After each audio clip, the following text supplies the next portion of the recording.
Hello, everybody out there in Rumble, X, and YouTube land. Welcome back to Diego Knows. I, of course, am Diego, and today we're going to talk some more about It Ends With Us. It ends with you, Justin Baldoni and Blake Lively. Your careers are over. Well, maybe Justin Baldoni's got a chance. That's it. All right. Blake Lively is going to go down. And she's going to take Ryan Reynolds and Taylor Swift with her, and good riddance. Okay, I used to love Ryan Reynolds, but the stuff I've learned about him because of this, man, he can keep his Deadpool. We'll get someone else to play Deadpool. That's fine. Okay, Deadpool is going to last long. It's going to keep lasting long after Ryan Reynolds is gone. All right, so yeah, so that's kind of the long and short of it here. I got to tell you, I'm really surprised by how much the media is covering this. This is ridiculous. When I started this to review this movie, it was just the gossip people that were talking about this. But now, I mean, we've got like the Daily Wire's talking about. Okay, Ben Shapiro was talking about this. Okay, I mean, Michael Knowles is talking about this. Okay, Matt Walsh is talking about this. Candace Owens, Megyn Kelly. I mean, Tim Pool. I mean, this is ridiculous. Okay, even the damn Midnight's Edge is talking about this. I mean, these people. Critical drinker. Just the other day, he posted a video like 3 days ago. Critical drinker. Okay, that guy reviews like Star Wars and superhero movies. Okay. And Star Trek and stuff like that. He's talking about this shit. I mean, what the fuck? This is insane. This is just like, how polarizing this is. Okay, this is just like, this is Me Too with a vengeance. This is the sequel to Me Too with a vengeance, okay? It's like, no, I mean, Me Too was good intentions. It started with good intentions, okay? There was a lot of like really bad people in Hollywood that needed to be held to account. Absolutely. And it's still that way. Okay. The problem is that it got abused. Okay. Just like with the communist witch hunts of the early 1950s, just like the actual witch trials of the 1600s in Salem, Massachusetts. Okay. Once you started accusing people and everyone believed you, it granted you power. It granted the victims power now. Okay. And they could abuse that power. Okay, now they can use that power to target their enemies. All you had to do was be accused, and you were automatically guilty. Okay, you were tortured into confession back in the 1600s with the Salem witch trial. You were tortured into confession. Okay, of course you're going to confess, but it didn't end there. You can't just confess to being a witch. You got to name other people too, so they can go grab them and torture them into confessing. And they got to name other people. That's how it works. Okay, so the girls during the Salem witch trials that were doing all this, that were accusing this person, that person, they realized, oh my God, if I don't get what I want, all I got to do is accuse this person, and boom, they're going to come to their house and take them away. So, and they were abusing it until eventually with the Salem witch trials, if I remember correctly, eventually they accused a judge's wife of being a witch. And once that happened, that was it. They're done. They're done with that. No more of this crap. Okay, that's what happened. Arthur Miller even wrote The Crucible. He wrote that about the Salem witch trials. Okay, and Arthur Miller was a famous playwright, married to Marilyn Monroe for a while. Anyway, because Arthur Miller lived through the 1950s, the early 1950s, when there was another witch hunt going on in Hollywood. Now, back then, you're gonna find this hard to believe, but back in Hollywood in the early 1950s. When Junior Senator McCarthy did his witch hunt, okay, he was looking for communists. Communists, the Rosenbergs, okay? I think it was, what the hell was the name? I think, was it Elijah and Ethel Rosenberg or something like that? Elias and Ethel Rosenberg, or Ira and Ethel Rosenberg, something like that.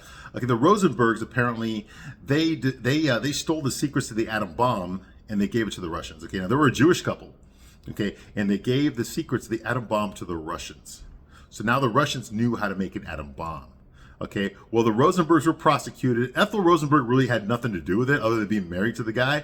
But she was found guilty as well, just because, she slept with him every night. Okay, so so they were convicted. Okay, and they were put to death during the communist witch trials. And this sparked off an outrage of how many other communists are out there, how many other people are out there pretending to be one of us, but are really working for the communists. They're trying to infiltrate society and take over our democracy and blah, blah, blah, right? And so they started witch hunting, okay? The government started going everywhere. The HUAC was created, the House of Un-American Activities, with Richard Nixon was in charge of that. He was one of the committee members of that, okay? And Senator Joe McCarthy was one who was bringing awareness. He became famous off of that platform. off of, telling everybody you need to accuse your neighbors, find out about them, find out if they're real. I mean, everybody in Hollywood was especially targeted because it was so public. Okay, and people like Ronald Reagan, who were working in Hollywood at the time, they were more than happy. He was actually the head of the SAG, of the Screen Actors Guild.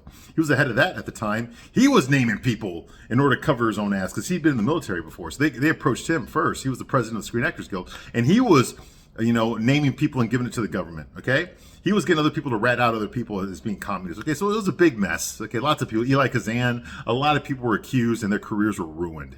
Their career, nobody would touch them if they got accused or they refused to testify in front of HUAC. Their careers were done. Okay, I'm talking like, and back in the early 50s, I'm talking like you could be a millionaire in a mansion, and within 6 months, you're over here fucking working at McDonald's. Okay, like literally. Because nobody in Hollywood is going to touch you. What else can you fucking do if you're just an actor? Okay, you're going to have to get a menial job. You see what I mean? And that was happening to a lot of people in the 50s. Okay, if you were anywhere near a communist, anywhere near red, okay, you were done. You were done. Okay, and then eventually that ended because of the advent of TV, where Senator Joe McCarthy, he went on TV and he went on a rant about the evils of communism. Okay, and when everyone in America, all the rich people had TVs, okay, poor people didn't, but when the rich people were watching their TV sets and they saw Joe McCarthy, and we gotta stop the communists. You see that look I just made? Okay, everybody saw that on television at home, and all of a sudden they realized that Joe McCarthy is a nut job. He is a zealot, like a religious zealot. Okay, he's a nut job. He's just so full of hate, and the image of that to all of America was like, we got to quit following this guy, and then there was other things too, like people like Edward Murrow, okay, the famous TV announcer. He made a speech, like a 3-minute speech. Edward Murrow, he made a 3-minute speech live on television where he condemned this witch hunt, condemned it. Like, you can't just be accusing people. That's not what America's about accusing people of this and accusing people of that, and putting them in jail and having them commit suicide, and all these crazy things that were happening. Because everyone was so scared of communists. You see what I mean? That was an extreme. But once McCarthy went on TV and exposed himself as being this radical, this radical segregationist, okay, all of a sudden people realize, oh my God, this guy's a nut job. We shouldn't be following him anymore. Okay, too many innocent people have been persecuted over this stuff. And so that's what got rid of it. That's what got rid of the Red Scare in the 1950s, okay? Now, let's fast forward to 2014, 2012, like right after Obama became president. Okay, that's when it really started going. Okay, now the communists has finally got a hold of power. Now they got a president in the White House. Okay, now they're influencing. Okay, now the senators are in there. Okay, now that's where we get the Nancy Pelosi's and the Chuck Schumers are coming in there. Okay, and they're pulling their weight around. And these people are all communists. That's where we got, Kamala Harris. They all came up around that time. Okay, they're all communists. Okay, and they started taking it. How does communism work? Okay, you start going off with the oppressed people. Oh my God, blacks are in trouble. Gays are being persecuted. Trans people are being, And when everyone keeps raising their victim card, hand up, I'm a victim, everyone's a victim. Who's not a victim in all this? Okay, who's the one person that's not raising their hand? It's the straight white Christian man. He can't raise his hand. So he ends up being the one that has to pay for all the crimes, the supposed crimes of everyone else, and so you end up this victim hierarchy. Okay. And this is communism.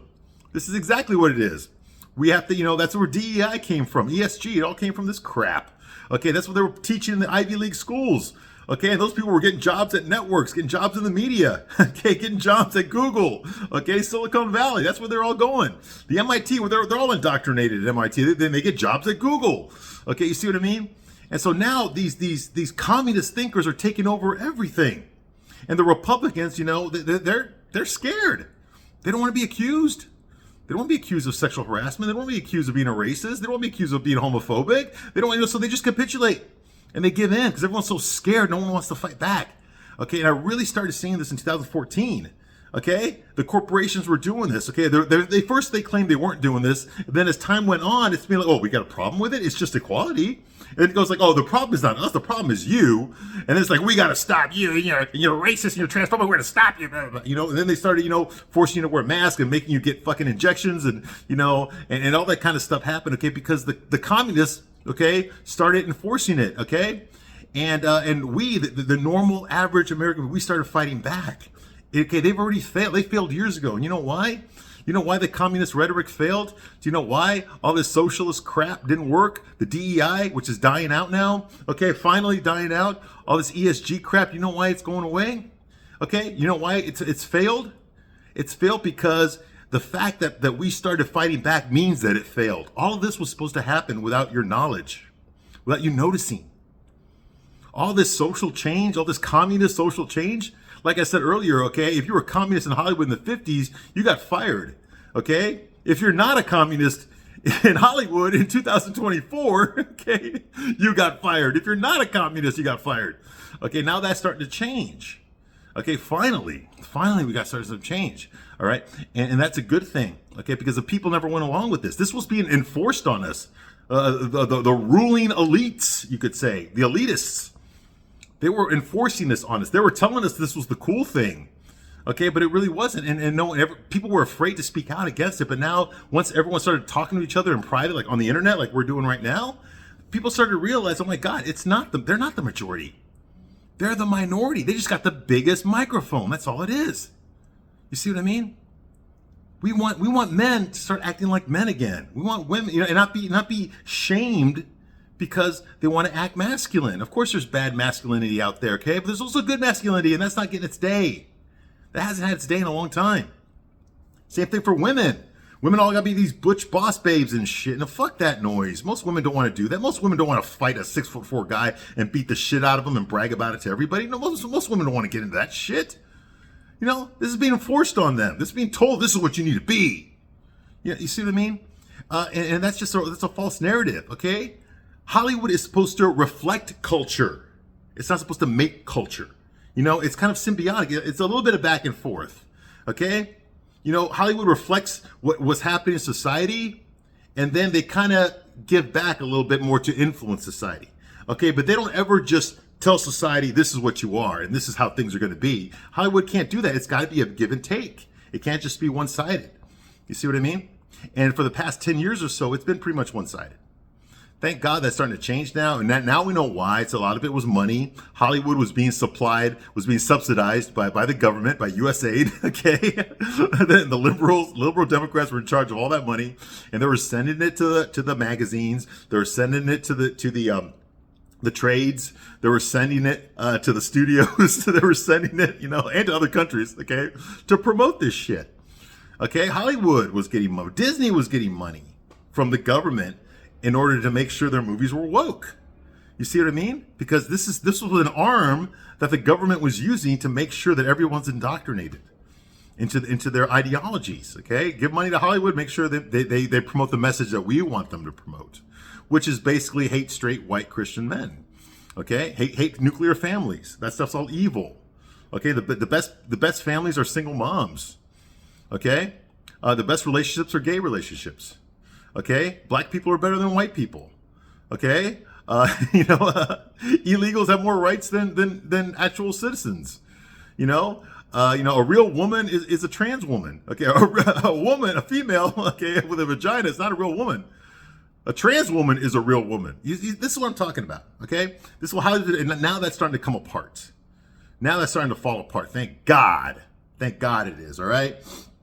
But that's what Hollywood's been giving us for a long time now, and that's what this is, okay? And this movie, It Ends With Us, okay, is just another reflection of that, okay? It's a dead enterprise, okay? It's a dead ideology, okay? It's just another example of filmmakers in Hollywood like Justin Baldoni trying to influence you, trying to influence us, telling me, a straight guy, what a straight man is supposed to act like, okay? Based on his examples that he gives us in this movie, okay? His two fucking queer examples, okay? Two closeted homosexuals trying to act like they're heterosexual. Okay, I'm not buying it. Okay, no straight man with half a brain is going to buy this crap. Okay, but this is what's being pushed on us. Okay, I know it's a chick flick. I'm not supposed to be watching this movie. Okay, this is supposed to be for women and gay guys only. Okay, but no, screw you. There's freedom in this country, and I'm going to watch this movie. I'm going to review it. I'm going to tell you the honest God truth. Ladies, I'm going to burst your freaking bubble, and if you don't like it, I don't give a crap. Okay, because I'm going to tell you the truth about this movie. Well, this is just indoctrination. This is just programming. I'm trying to make you think this is what you got to be. Okay. I try to tell you this is what men are really like. No, these are the fantasies of an overweight 45-year-old fucking woman who hasn't been laid since the 1990s. And she wrote a book about her sexual frustrations, about her fantasies, okay, about the things that she thinks about when she's playing with her fucking big Brutus vibrator, okay? This is what came out, okay? and it's supposed to be considered high art and romance. It's not romance. This is crap. This is crap. Men do not act this way. Okay, it's the equivalent of porn. Ladies, have you ever watched porn? Like really watched now I'm not talking about like the cutesy porn. I'm talking about like hardcore shit. Ladies, you ever watch that stuff? The stuff that your boyfriend doesn't tell you he watches? You ever watch that stuff? Okay, it's not real, is it? I mean, yes, the people are really having sex, but the situations, okay, a guy walks in there, okay, and there's these two hot young girls, okay, that just take him, some stranger off the street, and start blowing him, okay, and have a three-way, okay? And everyone's having orgasms, okay? Is that how it is in real life? Well, maybe if you're a prostitute. For your average woman out there, no, the average woman doesn't look like these girls. The average guy doesn't have these situations happen to them, okay? It's not realistic, okay? You know why? It's not supposed to be. It's porn. It's there to get men off. These are fantasies that men have, but it had very little basis on reality. Okay, even the women that he's having, the guys are having sex with are getting paid. Everyone's getting paid to film this stuff. It's not real. That's what this is. Okay, that's what it ends with us. That's what most romance novels are, I think. Okay, it's not based on reality. These aren't real men. These are caricatures of men. Okay, Justin Baldoni is a male feminist. Okay, self-proclaimed male feminist. Okay, he doesn't even understand what a fucking man. He sold out his masculinity years ago. Okay, he doesn't even know what a real man is. He's so concerned with getting work in Hollywood that he will cut off his balls at the first feminist that he sees. You see what I mean? That's the kind of guy Justin Baldoni is. So I have very little, I think he's getting shafted here in the scandal, but I have very little love for him. Okay, and Blake Lively, forget about it. Okay, rich bitch prima donna who thinks she's all that and it's finally coming down to earth. I think her balloon has just been popped. Okay, she's come down to earth, and you know what? She's been up there. Okay, she didn't earn it. Okay, she fucked a high value guy. That's the only reason she has any sort of career, any sort of clout in Hollywood. She grew up with a family of people that were in the studio, so she already had her foot in the door when she was born in the industry. Okay, but the only reason she got as high as she did is because of who her husband is. Okay, before her husband, she was banging Leo DiCaprio. Okay, and she was on a TV show where people liked her character. Okay, gossip, a chick show. Okay, women built Blake Lively. Okay, not men. We did not build her. We didn't make her into a thing. You women did. She's not one of ours. Okay, Pamela Anderson, that's one of ours. Okay, we built her up. Okay, but you all built up Blake Lively. Okay, and I think when it comes down to it, is you are going to take it down, not me. We don't spend money on her. You women do. Okay, and guess what? Taylor Swift is going with her, and so is Ryan Reynolds. He lost his credibility too. Okay, now let me tell you a couple of things about what's going on with this scandal so far. Real quickly here, Justin Baldoni, he stated that Taylor Swift endorsed Blake Lively rewrites, okay, of the rooftop scene, the one that I'm reviewing right now. That rooftop scene, okay. Taylor Swift endorsed. Okay, basically, Ryan Reynolds and Blake Lively, despite the fact that Blake Lively was hired as an actress and nothing else for this movie, and her husband had nothing to do with this movie other than being married to one of the stars. Okay, they rewrote all of her scenes, most of her scenes. Okay, and Taylor Swift endorsed them. Yep, that's it. And they presented these new scenes to Justin Baldoni, who is the screenwriter, the director, the producer, and the other star of this movie. And he's like, what the hell's this? You know? Blake Lively seems to think that she can do more than just act in this movie. That she has a producer credit, screenwriter credit, wardrobe credit. Okay, like she calls the shots. Okay, because Justin Baldoni has very limited experience as a director.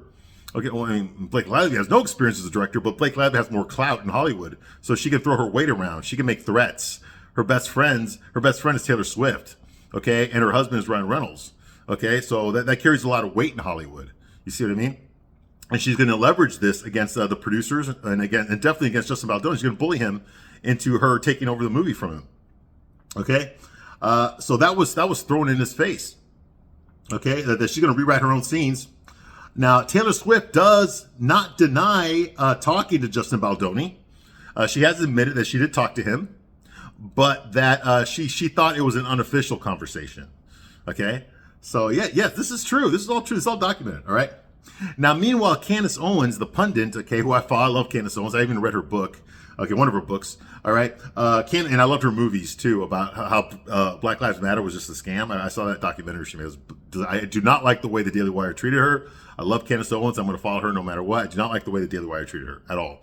Okay, but I'm glad she's still around. Candace Owens thinks that Taylor Swift knows Blake Lively will lose this case. Okay, she's either going to have to be forced to settle before the court date, which is next year in March. Okay. But Candace Owens thinks that Taylor Swift knows that Blake Lively is going to lose this suit. She's suing Justin Baldoni for $200 million, okay, for sexual harassment. So Taylor Swift is trying to save herself, despite the fact that Taylor Swift is the godmother to Blake Lively's children. Yes, Taylor Swift is the godmother to Blake Lively's children. Despite this, she is now distancing herself from Blake Lively because it's hurting her image, it's hurting her brand. Okay, a lot of women are taking sides, and conservative women are not afraid to speak their voices anymore. Okay, because they realize that the liberals that were in charge have no power anymore. They're being exposed. So you've got all these conservative women who are now speaking out for the first time. Okay, talking about how, not every white girl out there actually loves Taylor Swift the way that the media's told us that they did. Okay, and especially now that Taylor Swift is firmly on the side of the major city-based liberals instead of the country heartland-based fans that she was known for, that have built her up, that she turned her back on. Now those women are starting to talk out now, and they're turning against Blake Lively. They're turning against Blake Lively and Taylor Swift. You don't believe me? Look at the Super Bowl. Look what happened to Taylor Swift at the Super Bowl when she got booed, pretty much unanimously by the whole crowd. When Taylor Swift got booed. Okay, that's not someone that the media's been telling you everybody loves. America's darling, is it? No, it's not. It's because a lot of women out there are fed up with Taylor Swift. They're fed up with her politics, okay? All they should have done is just kept their fucking mouth shut about who they voted for and who you should vote for. But they didn't do that. They couldn't do that. They had to tell you. It's important that you know who they think should be voted in. You see what I mean? They can't keep their fucking mouth shut. Okay, and because of this, this whole fraternization of who my friends are determine how valuable I am, now it's being turned against her. You see what I mean? So that's fine. Let the whole fucking kingdom come down. The whole kingdom needs to go down. And something better needs to be built in its place. Definitely, okay? So I have no love for Taylor Swift. I never fucking liked her, okay? Anyway, so moving right along, okay? Taylor Swift was part of the people that were bullying Justin Baldoni, okay? Now, so that's going on here, okay? Now, speculation that I have, a speculation is that Blake Lively took a $3 million payday, okay, for this movie. Okay, she got paid $3 million to star in this movie, which for her is low. She's used to getting paid a lot more than that, okay? But she took the $3 million in exchange for a producer credit, associate producer, which means nothing. It's just a glorified title to make it look like you're more important in the movie than you really are, okay? She took the $3 million to pay for an executive producer credit, sorry, okay? And by the way, Justin Baldoni paid himself $350,000 to star in this movie, okay? Just so you know the difference. $320,000, sorry, to star in this movie. Just so you know the difference in pay here, okay? So Blake Lively paid herself, she got paid $3 million, okay? Okay, and the movie has a $25 million budget, okay? So $3 million of that $25 million went to Blake Lively, okay? Now, the movie did do pretty well. Okay, it ended up doing $351 million, okay, which is good for a $25 million budgeted movie. It's really good. It made a profit, made a huge profit, okay, considering, but a lot of it was because of the publicity around this movie based on the scandal. That's what I think it was, because the movie sucks. The movie sucks, okay? Now, this low budget of this movie meant that Blake Lively and Ryan Reynolds could easily gain more influence on this movie, okay, because they star in A-list movies. Okay, so they can easily take over this movie because there's not a lot of money involved in making this movie. So they can move their weight around if they want to, okay? They have more influence on this movie, okay? And they can get a better back-end pay, which is the reason Blake Lively took a pay cut of $3 million for this movie, is that so she could get a better pay at the end, at the back end, okay? Once the gross profits come in, she gets a percentage of that, okay? That's the deal she made. Now, obviously, if the movie made no money, she'd get nothing other than her pay, her upfront pay. Okay, but the movie did make a profit, so she got money on the back end of this thing, all right? If it's successful, okay? Justin Baldoni takes most of the risk because, this is his movie, okay? You see what I mean? So Blake Lively is in a position of power here, not Justin Baldoni, okay? Now what Blake Lively did is she waited until 50% of the budget was already spent while they were making this movie, okay? So that she could hijack it. Okay, now this is right around the time of the writer's strike in Hollywood. So they had to stop filming because the writers were on strike for several months. Okay, so she took advantage of this opportunity. She knows damn well that Justin Baldoni can't afford to cancel the movie. He's already spent too much money on it. He already made a contract with Sony to release for the release date. So now she realized she's got all the leverage here. Okay, she can do whatever the hell she wants. Justin Baldoni is going to suck her dick if he has to get this movie made. Okay, he's already spent way too much money. He can't go back on it. He can't get any of that money back. Okay, and so she realized she's in a position of power here, and she used that power. Okay, she demanded more wardrobe. She did not like what the wardrobe director picked out for her, so she demanded a whole new set of clothes that Justin Baldoni will have to pay for. Okay, for her wardrobe. Okay, basically Blake Lively, she gained a lot of weight because she just had given birth to her fourth child, and so she wanted these baggy, like loose fitting clothes to cover up her big fucking fat stretch marked ass. Okay, with the exception of the halter top she wears, so she can show off how big her breasts have swelled up for breastfeeding. She wants to show that off. So you're gonna see her in this movie wearing all these fucking stupid ass land colored clothes, hippie clothes, but yet she'll wear like a big heavy coat with some big fucking baggy pants, right? You'll see that with a fucking a big beanie on and shit, a big scarf, but it'll be open, and then you'll see her wearing a halter top, showing off her big boobs wiggling, and her stomach will be exposed. But yes, she's wearing a big heavy coat. Okay, this is a contradiction, but she did that on purpose because she wanted to show off her tits, but she wanted to show off her fat stretch marked ass. Okay, so that's why the clothes had to be picked out a certain way to her approval. Okay, so she demanded all that. She also demanded that the wardrobe be delivered to her house. Yes, at Justin Baldoni's expense. Okay, for fitting. So she has to fit the clothes on at her own house, at her own residence. Okay, not in the fitting room at the studio. Okay, at her own house. Okay. Okay, and all of this is after Justin Baldoni already spent all the wardrobe budget. Okay, so now he had to come up with some extra money to meet Blake Lively's demands. You see what I mean? Okay, despite the fact that the wardrobe had already been picked out. All right, so this is just some of the shit that was going on. I'll give you more, but let's talk more about the movie. Okay, here. Okay, now where I left off last time. Okay, is they're on the rooftop flirting. She admitted the character of Blake Lively's character, Lily Blossom Bloom. Yes, that's her name in the movie. She's flirting with a guy that she just met on the rooftop, a guy with anger issues named Ryle Kincaid. Okay, and they're talking for like 30 seconds. And in these 30 seconds, we've learned that they both have suicidal tendencies. We've learned that Lily Bloom likes to fuck homeless people. We've learned that Ryle Kincaid is a neurosurgeon. Okay, and that he just lost a patient, and now he's all pissed off and stressed out about that. Okay, and that he lives in the building downstairs, right next to his sister and her husband. Okay, and we also learned that Lily Bloom just broke into the building and is hanging out on the roof, despite the fact that she does not live in this building. Okay, so she's a criminal. Okay, she's also wearing these baggy dungarees. Okay, which auto mechanics usually wear when they're fixing cars. She's wearing that because that's what men find attractive.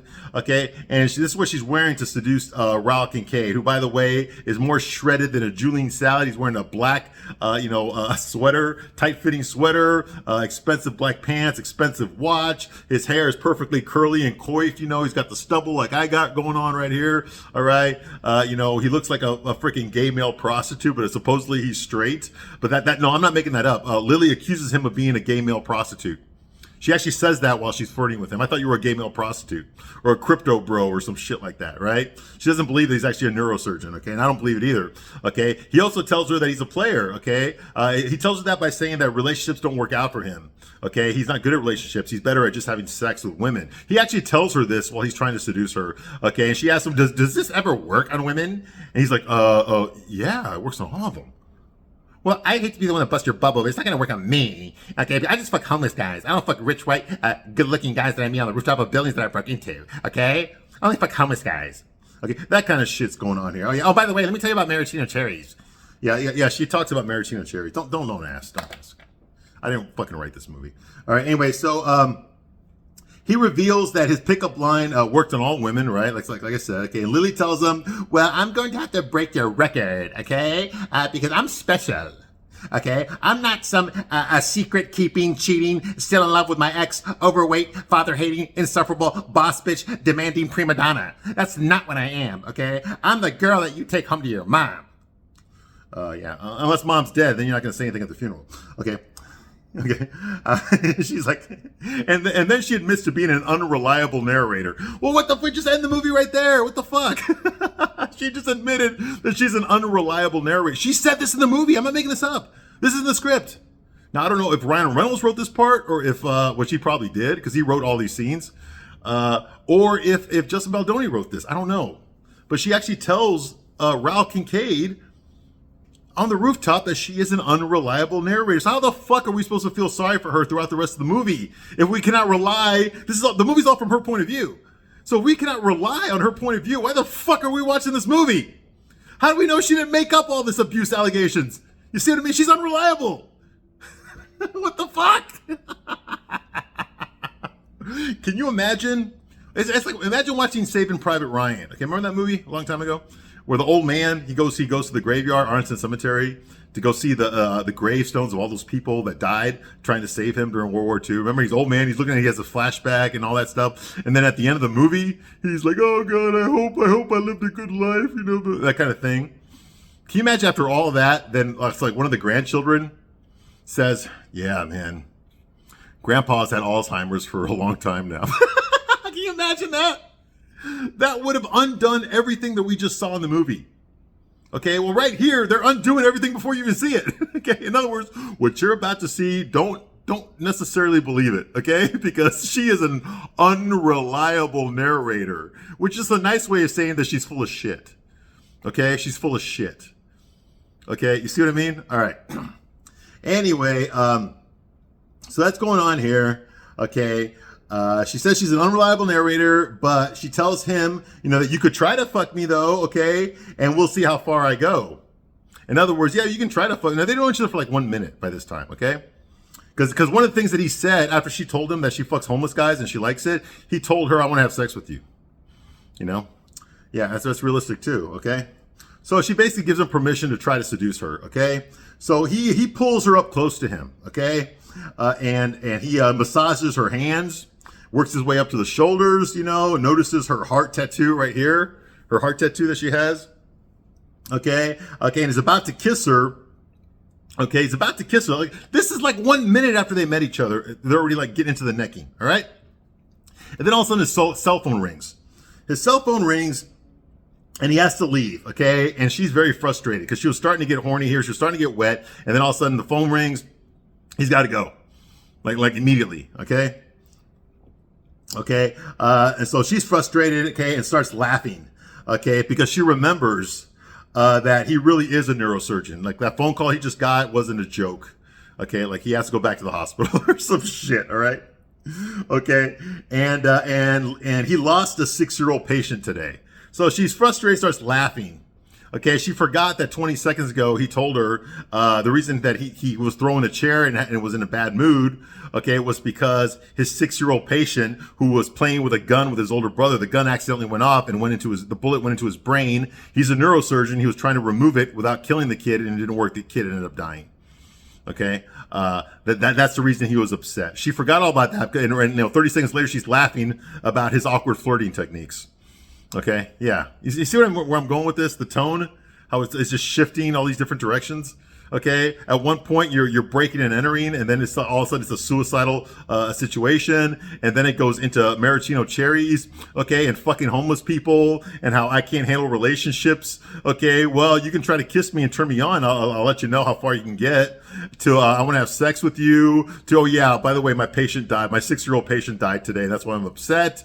And then into like, you know, I hate my fucking dad. That's why I didn't talk at his funeral. That's why I came up here. I'm depressed. My dad died. I don't give a shit about him, and I feel bad that I don't give a shit about him. That's why I came up here, and I'm sitting on the edge of the roof like I'm about to kill myself. Okay, all this happened like within like a minute, and that's the rooftop scene here. Okay, so he says goodbye to her basically. You know, he says, like, I guess I'll see you around. And she's like, no, you won't. He's like, okay, fine, bye, bitch. And then he walks away. And that's the end of that scene, okay? And good riddance, okay? This is the scene that everyone talks about a lot in this movie, how poorly written it is. I've flirted with many, I'm an older guy, okay? And I've flirted with many girls, and this is not the way it works. This is not the way it works at all, okay? This is not how you flirt with someone. If you are a player like he's supposed to represent the ideal man, the kind of man that every woman gets wet for and wants to marry and have kids with. Okay, he's sexy, he's handsome, and he's good looking. Okay, and he's rich, and he's well dressed, so he's got money. He's well educated. Okay, he's a neurosurgeon. Okay, he lives next door to his sister and her husband, so he hears them having sex. You know, he doesn't do relationships. Okay, he's a relationship virgin, and he needs to meet the right girl to pop his cherry. And obviously this fucking girl who hates her fucking dad and breaks into people's condos, okay, and dresses like a fucking car mechanic at Firestone, okay, she's is exactly the type of woman that he needs, okay. And the fact that she likes to fuck homeless guys just makes her even more attractive, okay. He's already in love with her now, okay. And so, you know, that's how it works in these movies, okay, just the way it works in real life. Okay, well, I've never been in that situation like quite like this. Okay, but I do know guys that are players that are really good at picking up women, and this is not the way they do it. Okay, you don't fucking tell them, hey, I want to have sex with you within a minute. Okay, if she wants to have sex with you, you'll know it within a minute. Okay, you don't have to fucking ask her. Okay. All right.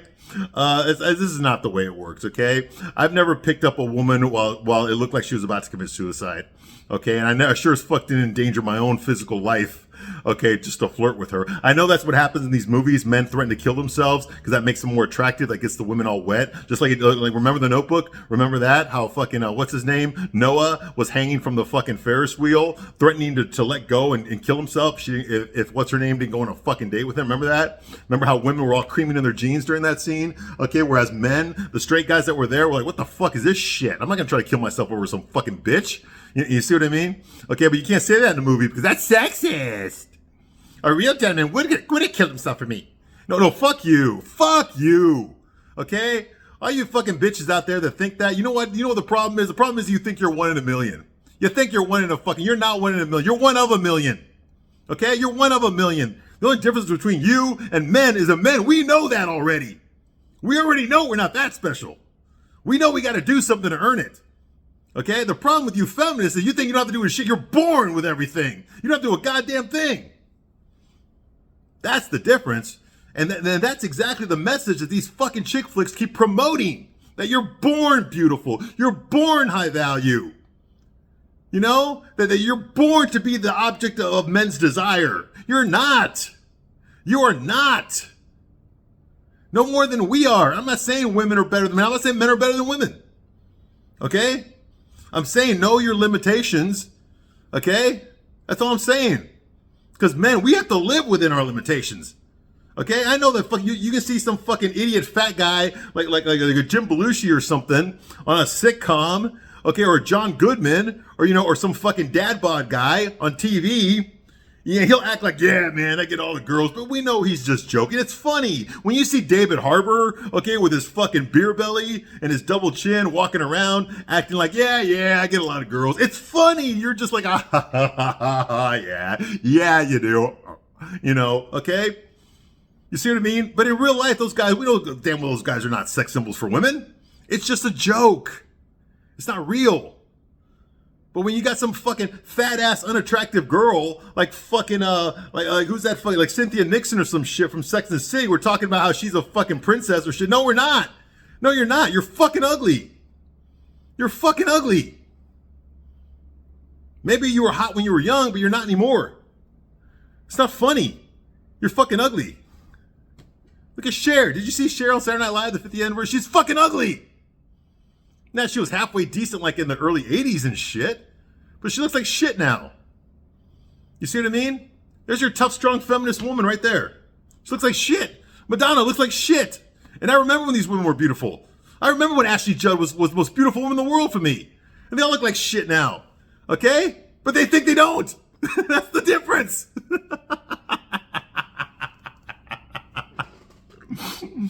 And these characters like Lily Blossom Bloom, they think they're high value. Okay, they think they're the best of the best, and they're not. They're average. But nobody in the movie wants to fucking tell them that because it ruins the fantasy. Whereas Ryle Kincaid, let me tell you something. Okay, there's a hell of a lot more fucking Lily Blossom Blooms out there in the world than there is Ryle Kincaids. Okay, but Ryle Kincaid is the beta male. He's the one that's trying to win her affection. He's the one sacrificing himself for her. He's the one worried that if she's gonna like him back. Like, what the fuck is this? Oh my God. You see what I mean? This is what happens when a fucking unattractive, overweight, 40-something-year-old woman who hasn't been fucked in 15 years, you give her a fucking a laptop and she starts writing shit like this. God damn. Anyway, all right. I'm losing my shit right now, so I'm going to stop my review right here. But I'll be back shortly to continue my review of It Ends With Us. Thank you very much for watching this long, and I'll see you soon on the next one. Bye.